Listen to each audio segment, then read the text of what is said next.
nosso templo agora. No estúdio, Carolina Coron. Saúdo os telespectadores da Freedom e já vamos direto para as notícias importantes. A região de Jitomir foi alvo dos russos durante a noite. Os alvos foram instalações de infraestrutura crítica. Como resultado do ataque, 2 trabalhadores ficaram feridos e foram hospitalizados. Devido aos repetidos alertas de ataque aéreo, os bombeiros tiveram dificuldade para apagar os incêndios. No distrito de Ikorostem, está em vigor um corte de energia de emergência. Além disso, a região de Rivne também foi atacada por drones russos. A infraestrutura civil foi danificada, mas não há feridos lá. As equipes estão trabalhando para eliminar as consequências. Na noite de 11 de janeiro, drones russos também atacaram áreas residenciais na região de Kharkiv. 4 pessoas ficaram feridas devido ao bombardeio. Isso foi informado pelo Serviço Estatal de Emergências da Ucrânia. A vila de Molchane foi atingida. O setor residencial foi afetado lá. O incêndio começou. Para eliminar as consequências, foram mobilizados bombeiros e especialistas em explosivos, e também médicos. Em Sevel, nas últimas 24 horas, 8 pessoas ficaram feridas na região de Kharkiv. Os ocupantes russos bombardearam Kharkiv, Chuguiv, Kupiansk, Bogodukiv e os distritos de Lozova. Isso foi informado pela Polícia Nacional da Ucrânia. Como resultado dos ataques de Vanti no distrito de Chuhuy, 2 mulheres ficaram feridas. Ambas tiveram uma reação aguda ao estresse. Os policiais estão documentando as consequências dos crimes de guerra do exército russo. 7 mortos entre eles. Uma criança de 3 anos, 38 feridos, dos quais 2 são crianças.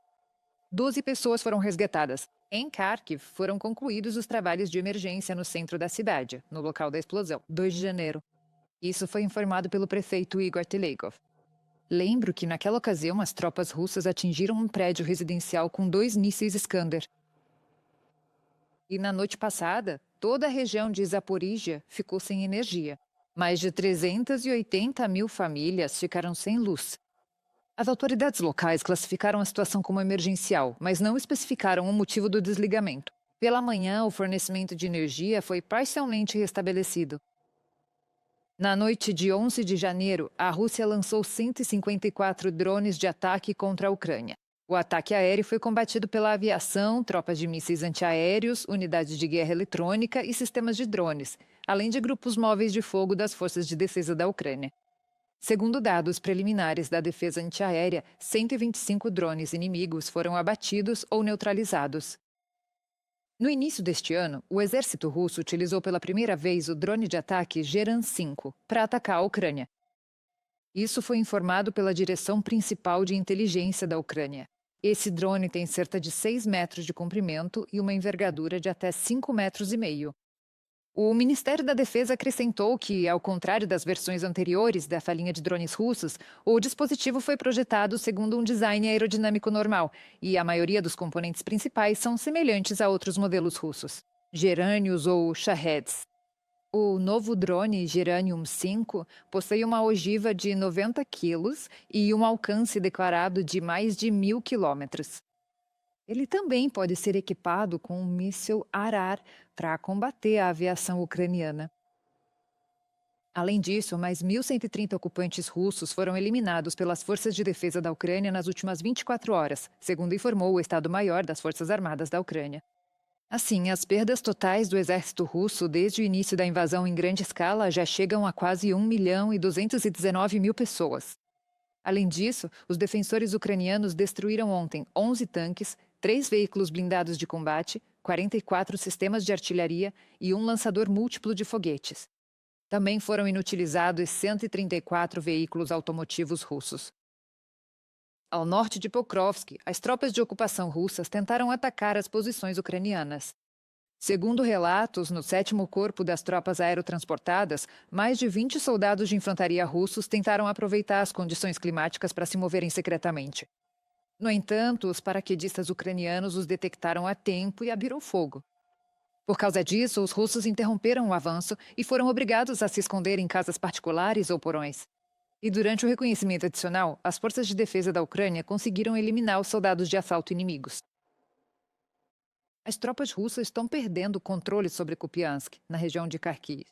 Quem relatou isso foi o chefe do Departamento de Comunicação do Agrupamento das Forças Conjuntas, Viktor Tregubov.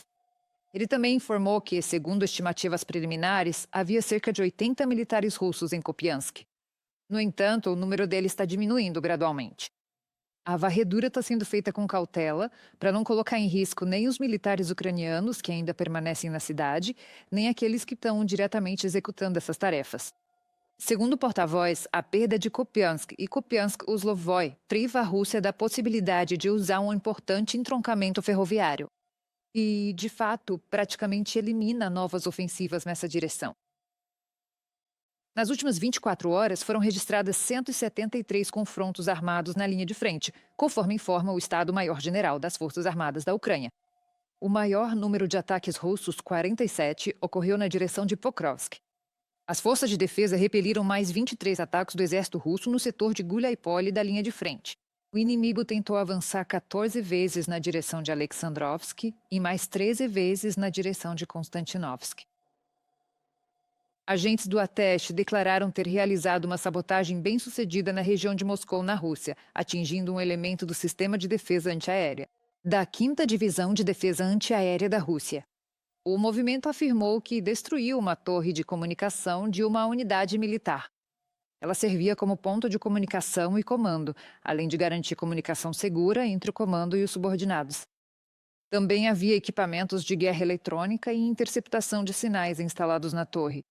E isso é fundamental para obter informações e monitorar a situação geral na região.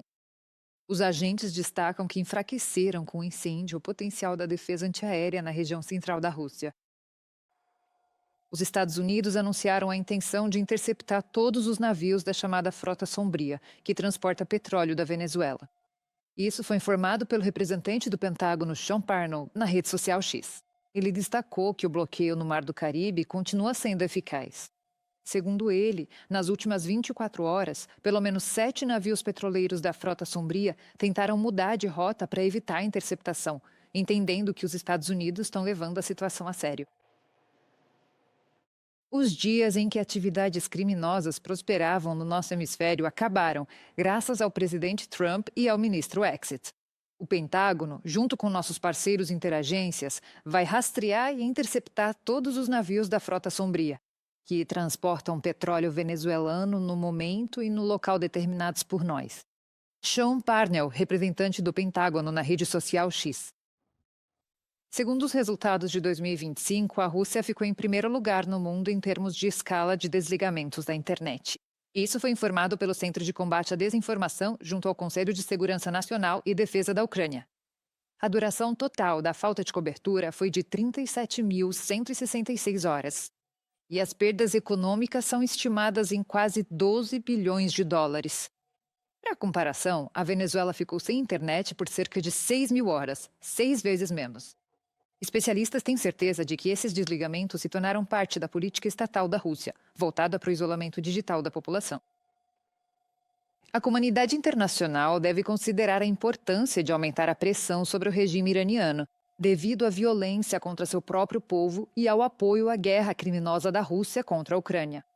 Foi o que declarou o ministro das Relações Exteriores, Andriy Sybiga. No Irã, segundo The Wall Street Journal, o exército está pronto para ser acionado para reprimir protestos em massa. Até o momento, a polícia e unidades paramilitares têm dispersado os manifestantes. Desde a noite de 8 de janeiro, o Irã está praticamente sem acesso à internet. As comunicações móveis no país são extremamente limitadas. Meu colega lhe dará mais detalhes sobre isso. Andrei Dmitrenko. Os protestos em massa continuam no Irã. Eles se espalharam por todas as províncias do país. Sabe-se de pelo menos 60 mortos. Entre eles, há crianças. Tudo começou há 2 semanas. Naquela época, os comerciantes do mercado central de Teherã fecharam seus estabelecimentos e foram às ruas em protesto contra a forte desvalorização da moeda nacional.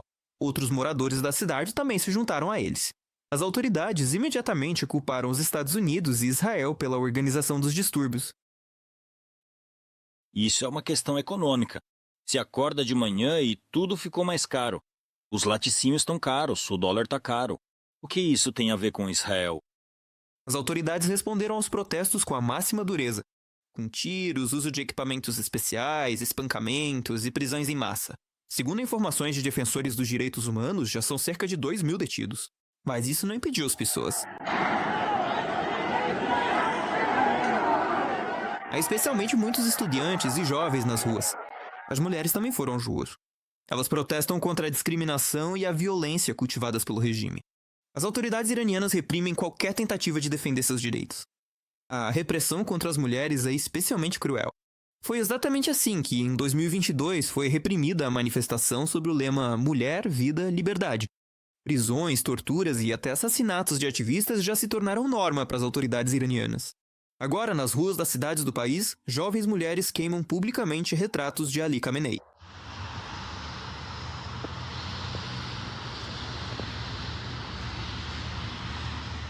Em 2022 a 2023, o regime conseguiu reprimir os protestos em massa no país. Naquela ocasião, mais de 500 pessoas morreram. Quando, em dezembro de 2025, começou uma nova onda de protestos, o governo declarou que estava disposto a ouvir as exigências dos cidadãos. Mas logo depois veio a ordem deles para atirar nos manifestantes.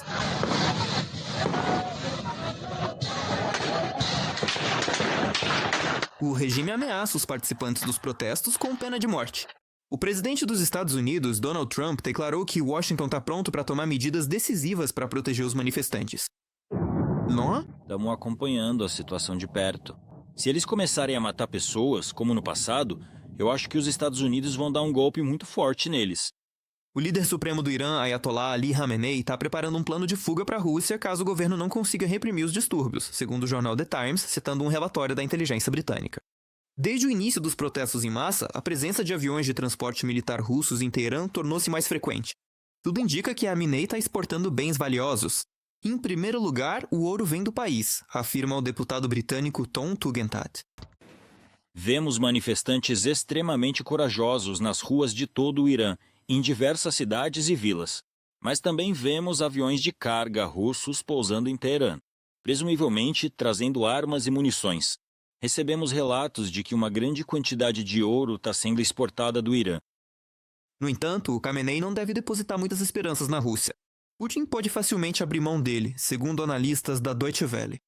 As relações entre Moscou e Teherã não são tão de aliança quanto podem parecer. Além disso, a compra de armamentos da República Islâmica não saiu nada barata para o Kremlin. Ainda mais porque já houve um precedente, e bem recentemente. A Rússia não ajudou em nada o Irã quando os Estados Unidos e Israel bombardearam sua infraestrutura nuclear. E há também o exemplo recente da captura, pelos Estados Unidos, de um aliado de Putin. Maduro, na Venezuela, prova que salvar o ditador iraniano não está nos planos. O chefe do Kremlin não vai sacrificar seus próprios interesses por isso.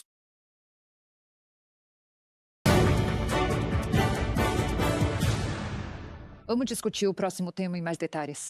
A Rússia esperou propositalmente o tempo frio para atacar massivamente a Ucrânia e atingir alvos que não têm nenhum valor militar, em especial o setor de energia e residências. Foi o que declarou o presidente Volodymyr Zelensky. Ele destacou que só na última semana o país agressor usou mais de 1.000 drones de ataque e quase 900 bombas guiadas em seus ataques. Bombas aéreas e mais de 50 mísseis de vários tipos. Entre esses mísseis está o míssil balístico de médio alcance Oreshnik. Isso é um terrorismo russo consciente e cínico, direcionado justamente contra as pessoas. Os profissionais de energia e as equipes de reparo trabalham 24 horas por dia para devolver luz, aquecimento e abastecimento de água às pessoas. Esse é realmente um trabalho titânico, que é muito importante para os nossos cidadãos. Depois dos constantes ataques terroristas russos, restaurar a normalidade da vida. Agradeço a cada um e cada uma que trabalha pelo bem da Ucrânia. Agora, mais do que nunca, é especialmente importante a resiliência interna e o trabalho para fortalecer nossa defesa. É necessário um apoio estável à Ucrânia, à nossa defesa e uma diplomacia coordenada em prol da paz. Volodymyr Zelensky, presidente da Ucrânia, no Telegram. Nesta semana, não houve um único dia sem bombardeios russos contra instalações, infraestrutura energética e sistemas críticos do país. No total, foram registradas 44 ataques do exército russo. A informação foi divulgada pela primeira-ministra da Ucrânia, Yulia Sviridenko. Ela destacou que os especialistas estão trabalhando 24 horas por dia para restaurar a infraestrutura vital após os ataques massivos. Em Kiev, os russos realizaram um dos maiores ataques à infraestrutura energética desde o início da guerra em grande escala. O inimigo atacou deliberadamente com mísseis balísticos, especialmente contra instalações de geração de calor. A situação foi ainda mais complicada pelas condições climáticas adversas e uma queda significativa de temperatura. Só nesta semana, o fornecimento de energia elétrica foi restabelecido para quase 700 mil consumidores em todo o país. Na capital, considerando a extensão dos danos, o fornecimento de aquecimento e eletricidade foi retomado em tempo recorde. Yulia Sviridenko, primeira-ministra da Ucrânia, no Telegram. Já amanhã, 12 de janeiro, o Conselho de Segurança das Nações Unidas realizará uma reunião de emergência que foi convocada pela Ucrânia. Ela começará às 10 da noite, no horário de Kiev. Na pauta estão os ataques russos contra a Ucrânia, incluindo o uso do míssil balístico Oreshnik. Quem informou isso foi o ministro das Relações Exteriores da Ucrânia, Andriy Sybiga. E, segundo ele, de modo geral, a reunião será dedicada às violações da Rússia à Carta da ONU. Conclamamos os membros do Conselho de Segurança a demonstrarem unidade de propósitos, exigindo o fim da agressão, a proteção da população civil e o apoio inabalável à soberania da Ucrânia. Os ataques da Rússia minam a segurança internacional e os esforços para estabelecer a paz, realizados pelos Estados Unidos, países europeus e outros parceiros. A comunidade internacional deve agir agora para garantir que haja responsabilização. É preciso aumentar a pressão sobre o agressor e restabelecer uma paz duradoura. Andriy Sybiga, ministro das Relações Exteriores da Ucrânia, na rede social X. Kiev espera do Conselho de Segurança da ONU medidas concretas para pôr fim à agressão russa contra a Ucrânia. Foi o que declarou o representante permanente da Ucrânia na ONU, Andriy Melnik. Ele agradeceu aos países que imediatamente apoiaram a iniciativa de Kiev de convocar urgentemente uma reunião do Conselho de Segurança.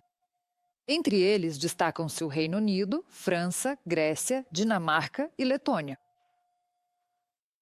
Esperamos do Conselho de Segurança da ONU não apenas uma condenação mais rigorosa dos crimes de guerra e crimes contra a humanidade cometidos pela Rússia na Ucrânia, mas também medidas concretas para pôr fim à agressão russa e compelir Moscou a uma paz justa e duradoura, baseada nos princípios da Carta da ONU.